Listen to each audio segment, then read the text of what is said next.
Assalamualaikum warahmatullahi wabarakatuh. Alhamdulillah wassalatu wassalamu ala Rasulillah wa ala alihi wa ashabihi wa mawala. Amma ba'du. Qala Allah Ta'ala fil Qur'anil Karim, a'udzu billahi minasyaitonir rajim. Bismillahirrahmanirrahim. Ya ayyuhalladzina amanu taqullaha haqqa tuqatihi wa la tamutunna illa wa antum muslimun. Ikhwani fillah, alhamdulillah wa syukrulillah wa la hawla wa la quwata illa billah.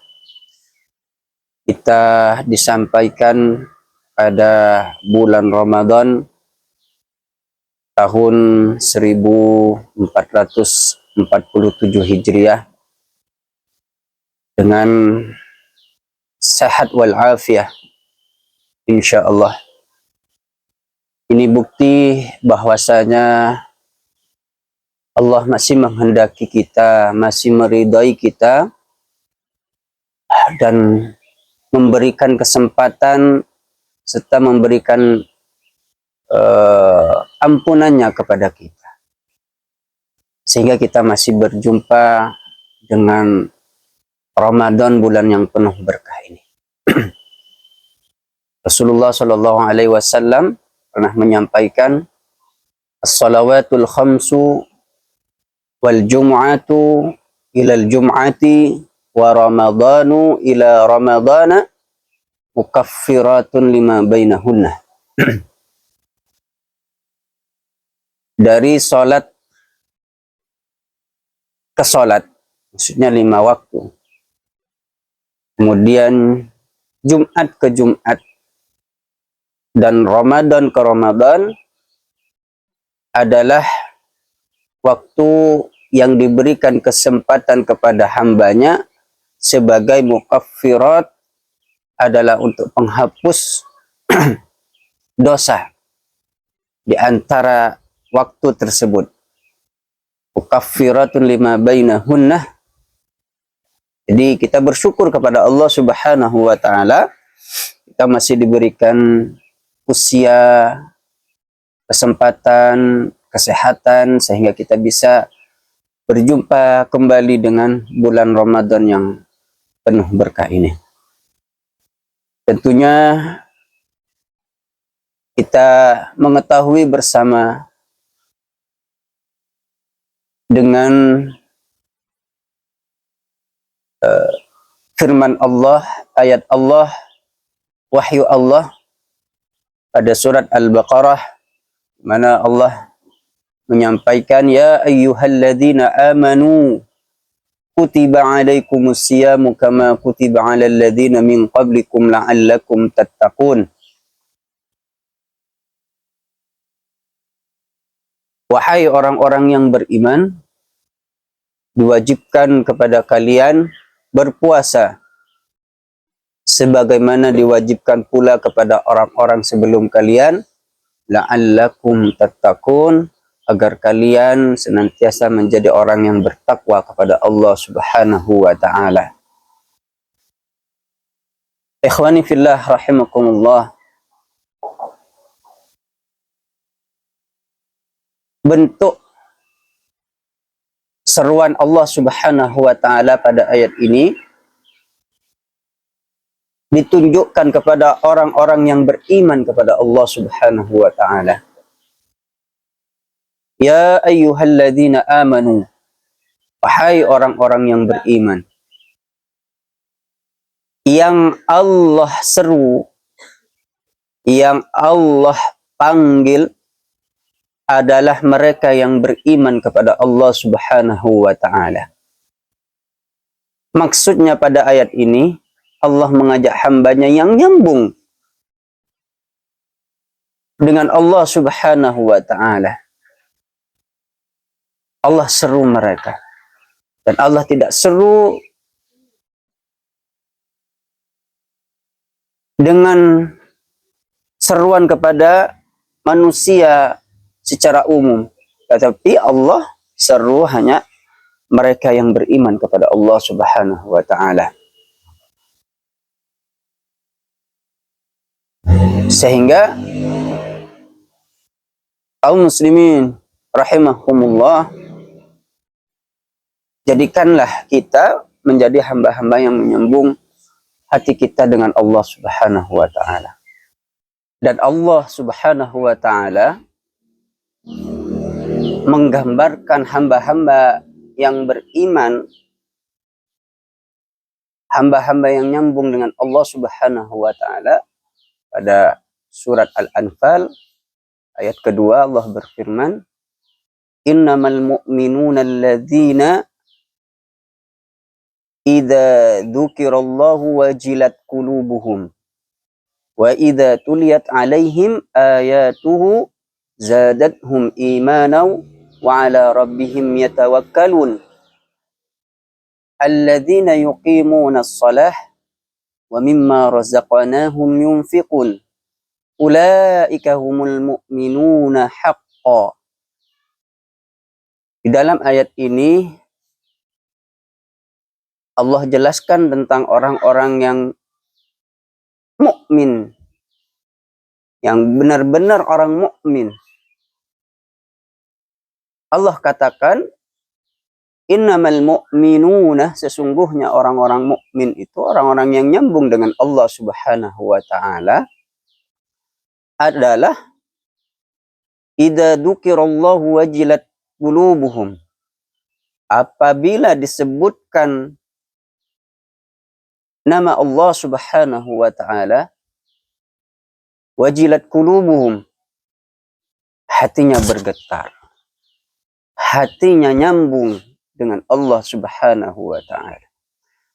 Wa idza tuliyat alaihim ayatuhu zadatuhum imana, dan apabila dibacakan kepadanya, diserukan kepadanya ayat-ayat Allah, zadatuhum imana, bertambah imannya.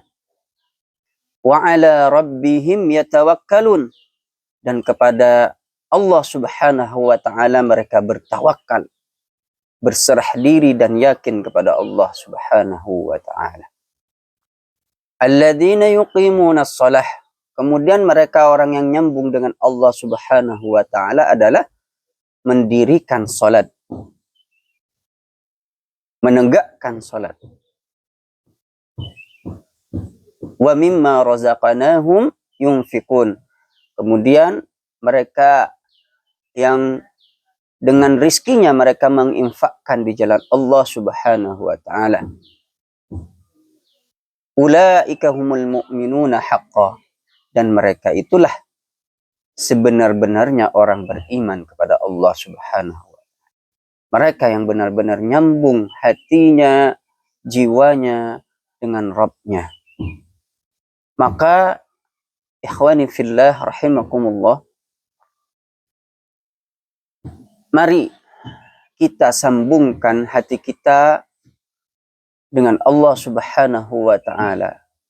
Kita meyakini bahwasanya Allah Tuhan kita, Rabbul Alamin, Tuhan semesta alam, Tuhan yang telah menciptakan kita, Tuhan yang menghidupkan kita, memberikan kesehatan kepada kita, yang memberikan segala sesuatu kepada kita dari nikmat yang ada di dunia ini, yang ada dalam kehidupan kita.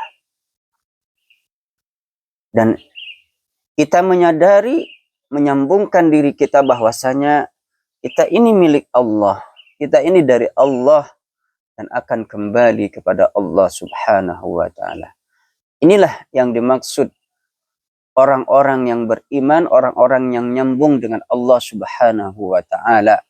Sehingga tadi Allah hanya menyeru, mengajak kepada orang-orang yang beriman saja pada kesempatan berpuasa ini.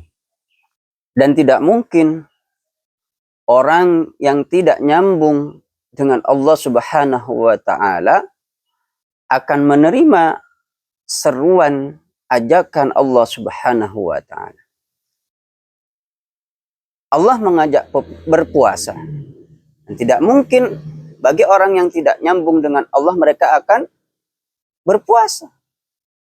Justru sebaliknya, mereka akan merasa dongkol, mereka akan merasa ingin menjauh, dan akan merasa berat hati, ya, ketika hatinya, jiwanya tidak nyambung dengan Allah, ketika Allah ajak untuk berpuasa. Nah, itulah perbedaan antara hamba-hamba yang nyambung dengan Allah dan hamba-hamba yang tidak nyambung dengan Allah. Mereka tidak mau berpuasa, bahkan berat. Aduh, puasa lagi. Mana saya lapar, haus, malu ketika makan di hadapan orang-orang, dan merasa berat dengan datangnya ketaatan perintah Allah untuk berpuasa. Begitulah ketika seorang hamba jiwanya tidak nyambung dengan Allah. Maka siwat atau bentuk seruan Allah pada kewajiban berpuasa ini adalah hanya bagi mereka orang-orang yang beriman dan bagi mereka yang nyambung jiwanya, hatinya dengan Allah Subhanahu wa ta'ala. Dan Allah menyeru itu adalah demi kebaikan hambanya, supaya hidupnya lebih hidup, hidupnya lebih bermakna, amalannya lebih berkah. Apa yang dilakukan dalam perjalanan kehidupannya lebih bermanfaat. Di mana Allah menyampaikan pada surat Al-Anfal ayat yang ke-24, Allah juga menyeru kepada orang-orang yang beriman. Ya ayyuhalladzina amanu stajibu lillahi walir rasuli idza da'akum lima yuhyikum. Wahai orang-orang yang beriman, istajibu lillahi, hendaklah kalian menunaikan, mendatangi seruan Allah dan Rasulnya apabila Allah dan Rasulnya menyeru kalian. Lima yuhyikum, karena seruan Allah dan Rasulnya itu akan menghidupkan, akan menjadikan lebih hidup, lebih bermakna dari segala urusan kalian. Ya ikhwani fiddin rahimakumullah. Oleh karena itu, mari kita sebagai seorang mukmin, kita hadirkan, kita hadir, kita tunaikan, kita datang, kita sambut seruan Allah Subhanahu wa ta'ala ini dengan hati yang bersih, hati yang gembira, dan tentunya hati yang bersungguh-sungguh dalam menyambut seruan Allah Subhanahu wa ta'ala. Khususnya seruan Allah pada bulan Ramadan ini dengan seruan untuk kita berpuasa selama 1 bulan penuh. Ya. Agar apa? Agar kita menjadi hamba-hamba yang dicintai oleh Allah Subhanahu wa ta'ala. Hamba-hamba yang dimuliakan oleh Allah Subhanahu wa ta'ala. Hamba-hamba yang mendapatkan ridhanya, hamba-hamba yang mendapatkan maghfirahnya, hamba-hamba yang Allah lipat gandakan pahala dari kebaikan-kebaikan kita di dunia ini, dalam kehidupan kita ini. Oleh karena itu, kita tempatkan diri kita, kita sikapi seruan Allah Subhanahu wa ta'ala ini dengan penuh semangat, dengan penuh hati yang gembira, dengan perjuangan, kesabaran, keikhlasan tentunya dalam menjalani puasa pada bulan Ramadan kali ini. Demikian yang dapat kami sampaikan. Kami sampaikan terima kasih wa jazakumullah khairan, dan insyaallah kita akan berjumpa kembali di kesempatan yang lainnya. Billahi taufik wal hidayah wa ridha wal inayah. Wassalamualaikum warahmatullahi wabarakatuh.